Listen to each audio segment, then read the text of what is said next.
Hi, welcome back to Sakhi ladies corner. ఈ శారీ చూడండి, pure tussar మీద హ్యాండ్ పెయింట్ వచ్చిందండి.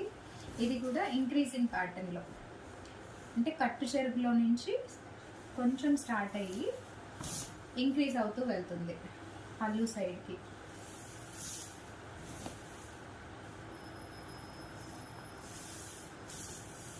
ఇది పళ్ళు పార్ట్, మల్టీ కలర్ పళ్ళు వచ్చింది.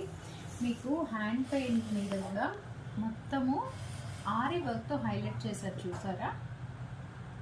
ప్యూర్ టస్సర్ శారీ ఉంది. టస్సర్ శారీ మీద హ్యాండ్ పెయింట్ వస్తుంది, అండ్ హ్యాండ్ పెయింట్ మీద కూడా మనకి మంచిగా ఆరి వర్క్ తోటి హైలైట్ చేస్తున్నారు. ఇలా ఉంటుంది శారీ డ్రేప్ లుక్. అయితే ఇది నా ఫ్రెండ్ తీసుకుంది. దీనికి మనం బ్లౌజ్ డిజైన్ చేసాము. బ్యాక్ అయితే ఇలా మనకి కట్ వర్క్ ప్యాటర్న్లో వచ్చి డ్రాప్ వస్తుంది. ఫ్రంట్ నెక్ వచ్చేసి వీ నెక్లో కట్ వర్క్ తీసుకున్నాము. అండ్ ఇది హ్యాండ్ బార్డర్ ఇచ్చున్నారు. బార్డర్ పైన హ్యాండ్ పెయింట్ చేసి ఆరి వర్క్ తోటి శారీలో కొంచెం కలర్ కాంబినేషన్ మిక్స్ అయ్యేలాగా తీసుకొని ఇలా ప్యాచ్ వర్క్ లాగా కట్ వర్క్లో చేసాము. చాలా బాగుంటుంది శారీ మాత్రం. ప్యూర్ టస్సర్ కదా అండి, డ్రేప్ లుక్ అయితే చాలా రిచ్ లుక్ వస్తుంది. అండ్